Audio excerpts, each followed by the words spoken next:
दर्शकों नमस्कार, स्वागत है आप सभी का वास्तु विचार चैनल पर। यदि आपके बच्चों की उम्र शादी के लायक हो चुकी है, आप शादी के लिए लगातार प्रयास कर रहे हो, लेकिन कहीं पर भी रिश्ता पक्का नहीं हो पा रहा है, आप चिंता में रहते हो, आप परेशान हो गए हो, तो यह वीडियो आपके लिए है। आप इस वीडियो को सिर्फ और सिर्फ 5 मिनट दीजिए। मैं आपको भरोसा दिलाता हूं कि आपकी जो भी समस्या है समाप्त हो जाएगी और अतिशीघ्र विवाह कामना पूर्ण होगी, या कोई भी आपकी इच्छा हो पूरी होगी। दर्शकों, आज मैं आपको जल्दी शादी होने का एक ऐसा सरल उपाय बताने वाला हूं। यदि यह उपाय आपने अच्छे से समझकर मेरे द्वारा बताए गए तरीके से श्रद्धापूर्ण तरीके से कर दिया, तो यकीन मानिए आपके बच्चों की शादी में आ रही बड़े से बड़ी अड़चन तत्काल दूर हो जाएगी और जल्द से जल्द विवाह होने का एक सुंदर योग बन जाएगा। दर्शकों, बहुत ही सिंपल और सरल उपाय है, इसे कोई भी कर सकता है और ज्यादा खर्चे भी नहीं है। यह उपाय यदि बच्चे खुद करना चाहे तो खुद बच्चे स्वयं के शीघ्र विवाह के लिए कर सकते हैं, लेकिन किसी कारणवश यदि बच्चे उपाय को ना कर पाए तो ऐसी सिचुएशन में माता पिता अपने बच्चों के शीघ्र विवाह के लिए यह उपाय जरूर करें। दर्शकों, यह तो सभी जानते हैं कि सही आयु में और सही समय पर सही व्यक्ति के साथ एक अच्छे जीवन साथी के साथ विवाह हो जाना अपने आप में एक सौभाग्य की बात है, और ऐसे में यदि विवाह समय पर न हो रहा हो तो पहले उसके कारण को समझें। दर्शकों, जब कुंडली में सप्तम भाव की दशा या फिर अंतर्दशा चल रही हो तो विवाह में निश्चित रूप से विलंब होता है या फिर रुकावटें उत्पन्न होती हैं।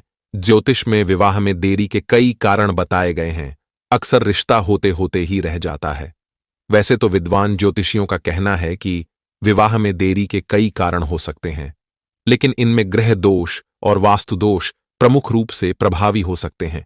कई बार सिचुएशन क्या होती है, आपके बच्चे दिखने में सुंदर होते हैं, अच्छी खासी उनकी जॉब भी होती है, या फिर अपना खुद का उनका व्यापार होता है, फैमिली बैकग्राउंड भी काफी अच्छा हो सकता है, लेकिन फिर भी शादी में लगातार अड़चन बनी रहती है। तो ऐसा क्यों होता है?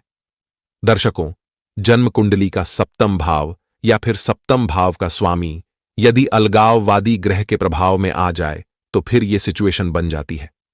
रिश्ते तो बहुत आएंगे, बातें चलेंगी, लेकिन कोई भी बात, कोई भी रिश्ता सफलता तक नहीं पहुंच पाएगा, और यदि रिश्ता पक्का हो भी जाए तो बिल्कुल अंत में जाकर बात बिगड़ जाएगी।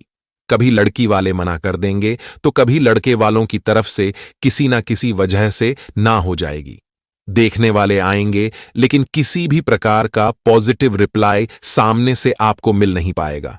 कुछ ऐसे रिश्ते आएंगे जो आपको पसंद नहीं है, और कुछ ऐसे रिश्ते जो आपको पसंद है, आप रिश्ता जोड़ना चाहते हो, तो वो रिश्ता सामने से पक्का नहीं हो पाएगा।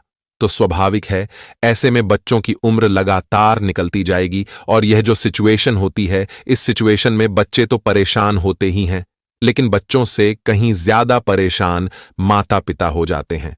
तो दर्शकों, यदि इस प्रकार की परिस्थितियां आपके साथ बनी हुई हैं तो चिंता करने की आवश्यकता नहीं है। वीडियो को शुरू से लेकर अंत तक अच्छे से देख लीजिए। जो उपाय बताने वाला हूं उसको अच्छे से समझ लीजिए।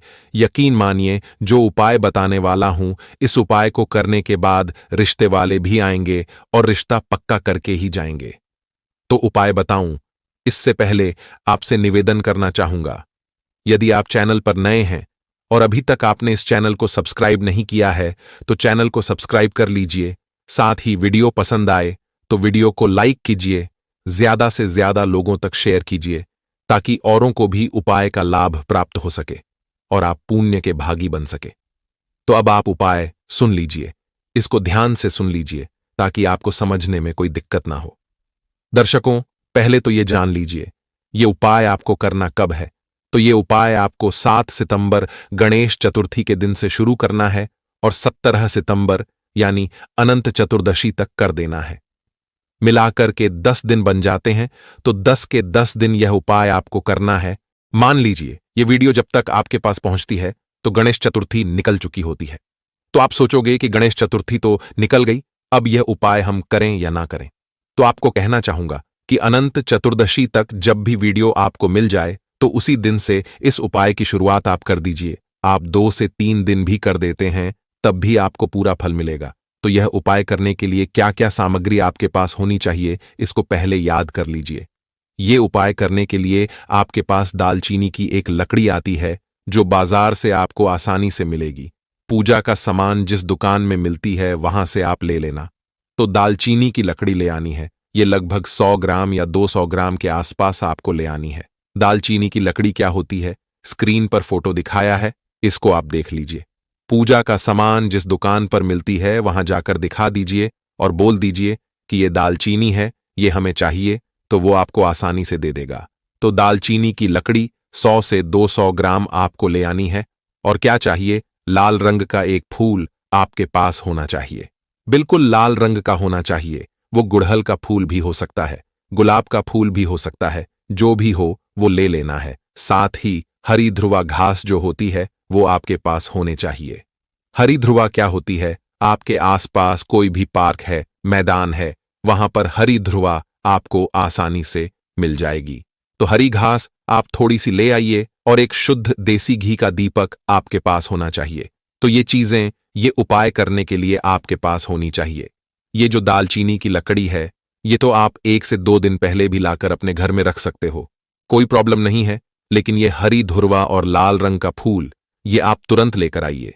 यदि आप पहले लेकर आओगे तो ये मुरझा जाएंगे, और मुरझाए हुए फूल और हरी ध्रुवा अर्पित नहीं की जाती है, ये बिल्कुल ताजी होनी चाहिए। अब आपको बताता हूं कि उपाय करना कैसे है।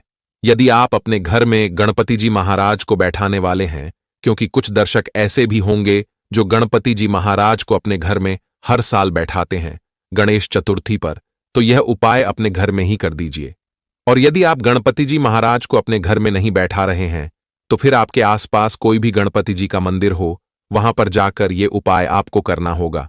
और यदि गणपति जी का मंदिर नहीं है तो फिर कोई ना कोई शिव मंदिर तो जरूर होगा, तो शिव मंदिर में आप चले जाइए। हर शिव मंदिर में गणपति जी महाराज की प्रतिमा आपको जरूर मिल जाएगी। तो करना क्या है, जाकर के सबसे पहले यह घी का दीपक गणपति जी महाराज के चरणों में रखकर जला दीजिए। उसके बाद यह जो लाल रंग का फूल है, अपनी मनोकामना बोलते हुए गणपति जी को अर्पित कर दीजिए। इतना आपने कर दिया। उसके बाद ये जो हरी ध्रुवा है, ये भी अपनी विवाह मनोकामना बोलते हुए गणपति जी को अर्पित कर दीजिए। उसके बाद ये जो दालचीनी की लकड़ी मैंने आपको बताया है, देखो यहां पर समझने वाली बात यह है, जो दालचीनी की लकड़ी आप लेकर आओगे 100 से 200 ग्राम मैंने आपको बताया, तो ये सारी की सारी लेकर आपको मंदिर में नहीं आना है। इसके आपको 10 भाग बना लेने हैं, क्योंकि हर रोज थोड़ी थोड़ी दालचीनी की लकड़ी चाहिए होंगी। तो 10 भाग बना लीजिए और उसमें से एक भाग आप अपने साथ लेकर आ जाइए और अपनी मनोकामना बोलते हुए गणपति जी को अर्पित कर दीजिए। उसके बाद इच्छा अनुसार दक्षिणा भी आपने गणपति जी को अर्पित कर देनी है।